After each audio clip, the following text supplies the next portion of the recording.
एक मोठी बातमी येते। शिवरायांचा पुतळा कोसळल्याप्रकरणी आरोपी जयदीप आपटे याला अटक करण्यात आलेली आहे। बायकोशी बोलणं जयदीप आपटेला भोवलंय। पोलिसांनी फोन ट्रॅप केल्याचं कळतंय। कल्याणमधनं अटक करून आरोपी जयदीप आपटे याला मालवणमध्ये नेलं गेलंय। आरोपी जयदीप आपटेला आज मालवण कोर्टामध्ये हजर केलं जाणार आहे। राजकोट किल्ल्यावरील पुतळा कोसळल्याप्रकरणी आपटे सध्या अटकेत आहे। शिवरायांचा पुतळा कोसळल्याप्रकरणी आरोपी जयदीप आपटे याला अखेर 2 आठवड्यांनंतर अटक झाली आहे। बायकोशी बोलणं जयदीप आपटे याला भोवलं अशा स्वरूपाची माहिती पुढे येते आणि याच विषयी आपण अधिक बोलूया। प्रतिनिधी उमेश बुचडे सध्या आपल्या सोबत आहेत। उमेश, जयदीप आपटे नेमका कुठे याविषयी अनेक चर्चा झाल्या, अनेक शक्यता वर्तवल्या गेल्या आणि अखेर तो कल्याणमध्ये पोलिसांना सापडला, त्याला ताब्यात घेण्यात आलं। त्या ठिकाणावरनं काय नेमकी माहिती आहे? ज्या वेळेला जयदीप आपटे याला अटक झाली तेव्हा नेमक्या काय घडामोडी घडल्या? बायकोशी बोलणं हे जयदीप आपटेला भोवलं अशा स्वरूपाची माहिती सध्या हाती येते। उमेश,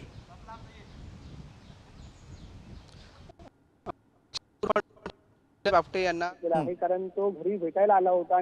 कामाचा लाईट गेली होती, याचा फायदा घेऊन भेटायला होता। त्यानंतर मग त्याला तिथे जे कल्याण पोलिसांनी ताब्यात घेतला आणि त्यानंतर त्यांना इथे सिंधुदुर्ग पोलीस हे देखील त्याला घेऊन आलेले आहेत। सिंधुदुर्ग पोलीस हे देखील त्याला घेऊन आलेले आहेत मालवणमध्ये आणि मालवणमध्ये पोलीस ठाण्यात त्यांना आणण्यात आलेलं आहे। कसून चौकशी देखील त्याची होत आहे कारण नेमकं हे त्यांनी पुतळा कधी उभारला होता, काही मटेरियल वापरलेलं काय किंवा ह्याची सगळी चौकशी किंवा ह्याचे कागदपत्रे हे तपासले जातील आणि त्यानंतर मग त्यांना कोर्टात देखील हजर करण्यात येईल अशी एक माहिती पुढे येते। तशाच पद्धतीने त्यांचे वकील जे आहे ते आरोपपत्र काही घेऊन येत आहेत का हे पाहावं लागणार आहे। आणि कुठे ना कुठेतरी आता दुसरी बाजू बघायला गेलं तर चेतन पाटील आहेत जे स्ट्रक्चरल कन्सल्टंट होते, त्यांना देखील आज त्यांची पोलीस कोठडी आज संपते आहे आणि त्यांना ह्या न्यायालयात हजर करणार आहेत आणि दोघांनाही एकत्र हजर करणार असं एकंदरीत येथील जे वकील आहेत सरकारी वकील त्यांनी सांगितलं आहे। सरकारी वकिलांनी आपल्याशी बोलताना सांगितलं की गंभीर स्वरूपाचा गुन्हा आहे त्यामुळे पोलीस कोठडीची मागणी करणार आहे। दुसरा जो आरोपी आहे चेतन पाटील याच्यावर देखील गंभीर गुन्हा दाखल झाला आहे। दोन्ही आरोपींना एकाच वेळी कोर्टात हजर करणार असं देखील सांगितलं आहे। रिमांड रिपोर्ट सहित कोर्टात जे काही होईल ते आपल्याला सांगू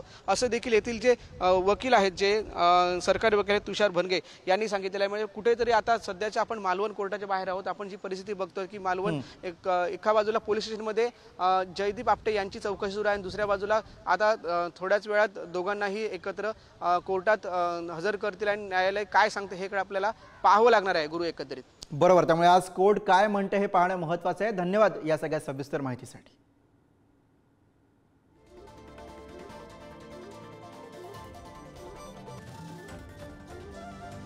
तर आपटेवरती वकील आणि नेत्यांनी काय प्रतिक्रिया दिल्या त्याही बघूया।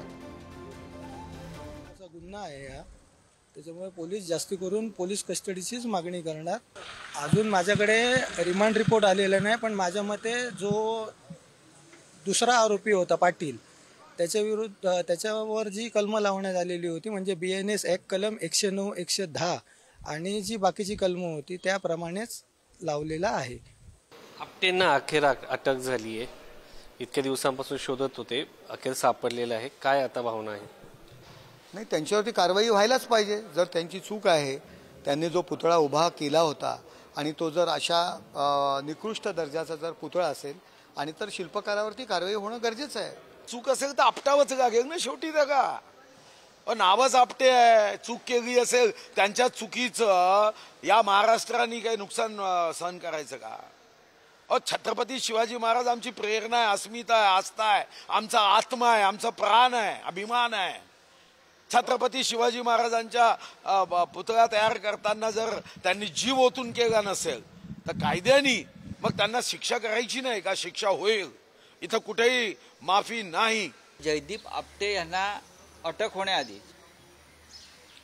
सिंधुदुर्गच्या कोर्टामध्ये त्यांच्या जामिनाची तयारी 8 दिवसापासून सुरू आहे आणि त्या संदर्भात ठाण्यातून सूत्र हलत आहेत। मी वारंवार ठाण्याचा उल्लेख करतो की जयदीप आपटे यांना 2 दिवसामध्ये ते सरेंडर होतील आणि ताबडतोब त्यांच्या जामिनाची व्यवस्था करा अशा प्रकारची सूत्र ही ठाण्यातून हलत आहेत। त्या संदर्भात कायदेशीर जी मदत लागते ती सुद्धा ठाण्यातून मिळते।